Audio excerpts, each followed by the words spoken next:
Real estate investing beliefs I had wrong for years. I've been involved in real estate since 2007. And if you're watching this video, currently it's 2023, okay? Some of the beliefs that I had when I just started out with real estate, they were that you had to go through a realtor, you had to have good credit, you had to have a lot of money. These things are far from the truth. And what it is, people that do real estate, they try to keep the information close to chest because they don't want the next guy to potentially take some meat on the bone that they feel as though that meat is for them.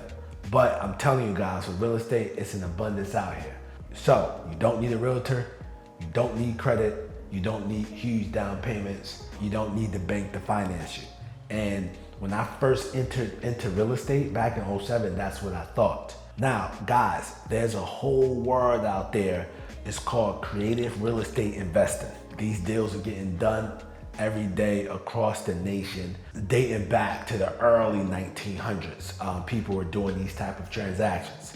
Those transactions are owner financing, where the owner holds the debt, taking a property subject to, whereas somebody else comes over and takes over that person's payment. The title might exchange hands, but they'll take over that person's payment. Another way, which how I got started and put me in position to start owning properties, was wholesaling. Wholesaling, it allows you to get in with little to no money. Basically, you sign a contract with the seller.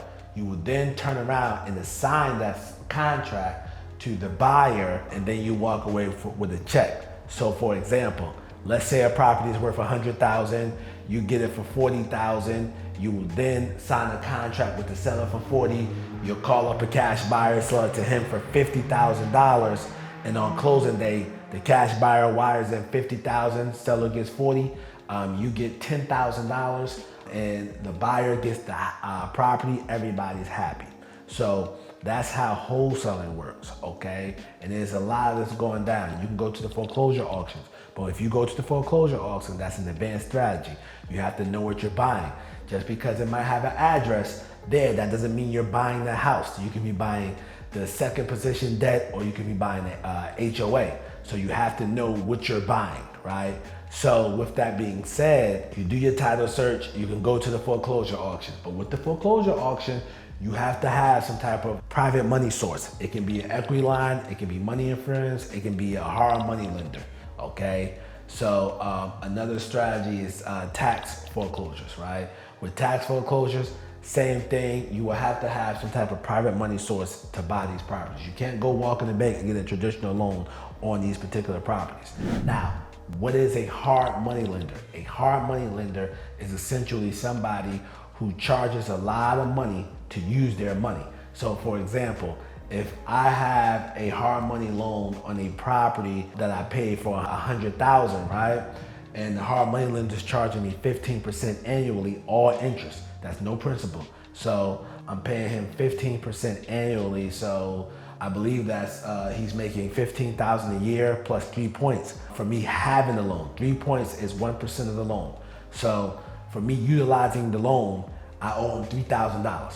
Sometimes that's put in the loan, rolled into the loan, or it's paid at closing, depending on your lender. But I owe him $3,000, and then I gotta make my all interest payment for the 15% on that 100. And then when I sell the property, he's paid off, and I get the proceeds, and he get what he get. Okay, you know, some people they allow the rates that the lenders charge to scare them away.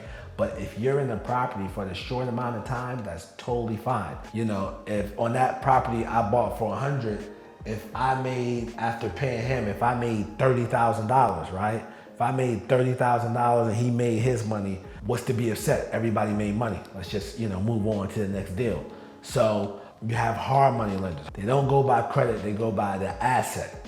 They value it based off the asset. With some of them, they'll make you sign a personal guarantee. A personal guarantee is basically saying like, hey, listen, if I default, you could come after me personally. And some of them, they just want their house back if you default, okay? Back to the point of this video. I don't want you guys to think that you have to have good credit. You have to get a loan.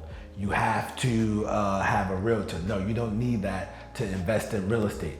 Guys, realtors are salespeople. They get paid for selling real estate. A lot of them don't own real estate outside their primary residence, and some of them don't even own their primary residence. So it's best, if you want to get into investing, to listen to an investor, okay? A successful investor at that. So please keep that in mind. Now, I know a lot of you guys, I'm throwing out a lot of guys, if you want to know exactly how I got started in real estate, go to freenazbook.com. freenazbook.com. From freenazbook.com, you will get my free ebook that I sell on Amazon. And with that information, it will break down exactly how I got started and how to wholesale houses, man. All right, guys, make sure y'all click on the video next to me. I'm Nasser, AKA the Real Estate Guru. I'm not a guru, I'm a doer because I actually do this business. Peace.